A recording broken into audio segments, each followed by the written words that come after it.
हम लोग बात करेंगे दोस्तों संजय मल्होत्रा जी की। अभी संजय मल्होत्रा जी कौन है आप सभी लोगों को पता ही होगा। यस, ये अभी 2022 की बात करें, पिछले साल की बात करें तो रेवेन्यू सेक्रेटरी यहाँ पे बनते हुए देखने को मिले थे।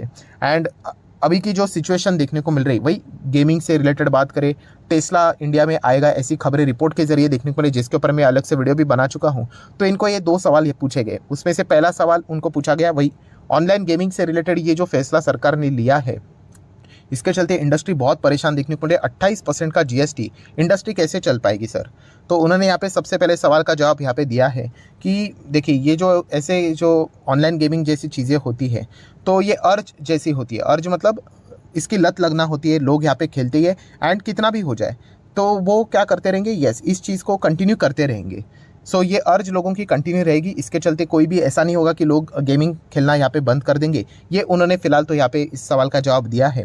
एंड इससे रिलेटेड सरकार कितना कमाई करेगी तो उसका एस्टिमेशन भी उन्होंने दिया है, लगभग 17,000 करोड़ का एस्टिमेशन सरकार ने दिया है। ये 28% ई गेमिंग के ऊपर जो ये उन्होंने जीएसटी लगाया इससे रिलेटेड, तो सरकार को इसका बहुत अच्छा खासा फायदा मिलेगा, ये भी पॉइंट उन्होंने यहाँ पे बोला है। देन अगर हम लोग बात करें टेस्ला भारत में आ सकता है, आएगा नहीं आएगा वी डोंट नो, अभी तक ऑफिशियल खबर तो नहीं आई, रिपोर्ट के जरिए चल रही है। तो सब एक ही सवाल उनको पूछ रहे हैं कि भारत सरकार पहले टेस्ला को इंडिया में मतलब आना चाहते तो आ सकते, बट क्यों नहीं आ रहा था टेस्ला, तो टैक्सेशन से रिलेटेड। तो हर कोई सरकार को इसी चीज़ को लेकर परेशान कर रहा है। मतलब अभी आप क्या टेस्ला इंडिया में आ रहा है तो क्या आपने उसके ऊपर जो टैक्स आप लगाने वाले थे वो आप हटा रहे हो करके, तो उन्होंने सीधा बोल दिया कि नो टैक्स वेवर, मतलब भारत सरकार अपने टैक्स लगाने के जो डिसीजन है उसके ऊपर कायम है करके। ठीक है, तो ये देखने वाली बात रहेगी कि क्या टेस्ला फिर एग्री करेगा इंडिया में आने से रिलेटेड। बातें तो बहुत ज़बरदस्त चलती हुई देखने को मिली कि 5 लाख गाड़ियाँ बनाएंगे, 20 लाख से शुरुआत होगी करके। एंड अगर टेस्ला भारत में आएगा तो ऑब्वियसली कंपटीशन तो रहेगा ही, नाम कोई छोटा मोटा नहीं है एंड प्राइसिंग भी बहुत ज़्यादा अट्रैक्टिव देखने को यहाँ पे मिल रही है। सो जिस दिन ऑफिशियल खबर आएगी उस दिन हम लोग चेक कर लेंगे। देन हम लोग बात करेंगे दोस्तों, तो यस एक और ऐसा खबर है जिसके चलते हम कह सकते हैं कि एक पर्टिकुलर सेक्टर को सरकार झटका दे सकता है, बट रिपोर्ट के जरिए खबर चल रही। कौन सा सेक्टर, तो इंडिया में ban export of most of rice varieties, मतलब चावल के ऊपर भारत सरकार क्या कर सकता है, एक्सपोर्ट बैन लगाया जा सकता है।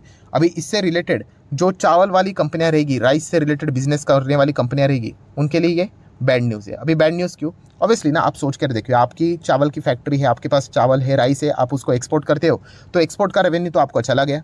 ठीक है, मतलब बाहर से आपको जो फॉरेन करेंसी मिलती थी वो भी चली गई, आपका बिजनेस रुक गया।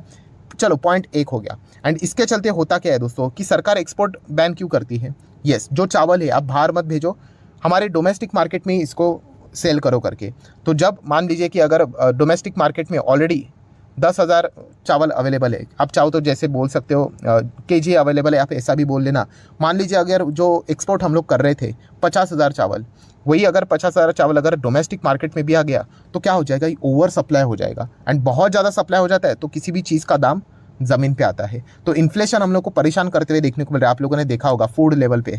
तो इससे रिलेटेड एक सरकार ये भी एक फैसला लेने का कोशिश कर सकता है, बट अभी तक हुआ नहीं है, रिपोर्ट के जरिए खबरें देखने को मिल रही है। हाँ, एज अ नॉर्मल पर्सन आप और हम लोगों के लिए अच्छी बात है, चावल सस्ता हो जाएगा। हाँ, but as a company point of view, share market के हिसाब से बात करें तो कंपनी के लिए नुकसान वाली बात होगी, क्योंकि जो पहले चावल का दाम अगर उनको 100 रुपया मिलता था तो ओवर सप्लाई के चलते वही 80-70 रुपये तक चावल अभी हम लोग को सस्ते होते हुए देखने को यहाँ पे मिल सकते हैं।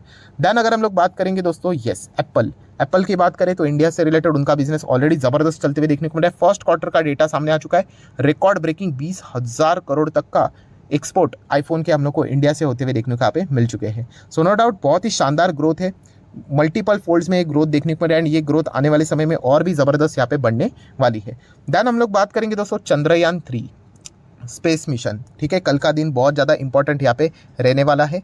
इसके पहले हम लोगों ने ट्राई किया था, थोड़ा बहुत निराशा हम लोग को देखने को, कोई बात नहीं, इस वक्त तो हम लोग डेफिनेटली यहाँ पे कर सकते हैं। सो इससे रिलेटेड प्रॉब्लम क्या हो गया कि कुछ लोगों के सवाल यहाँ पे सामने आ रहे थे कि सर चंद्रयान 3 के चलते कौन सी कंपनी को फ़ायदा मिलेगा।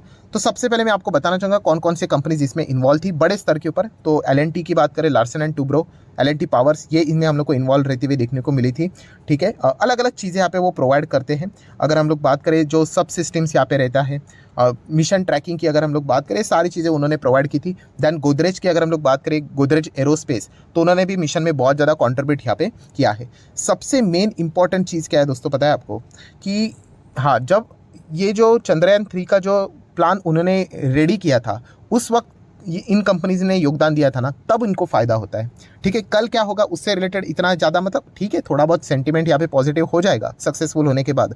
बट अगर हम लोग बात करें तो हाँ, अगर मान लीजिए कि चंद्रयान 4 या फिर चंद्रयान 5 का प्लान अगर सरकार यहाँ पे करती है, इसरो करता है, तो हाँ उसमें कौन पार्टिसिपेट करेगा, तब किस कंपनी को ऑर्डर मिलेंगे, तब यहाँ पे हम लोग को उसका फायदा मिलते हुए देखने को मिलेगा। कल तो बस रिजल्ट है, आप ऐसा भी यहाँ पे बोल सकते हो।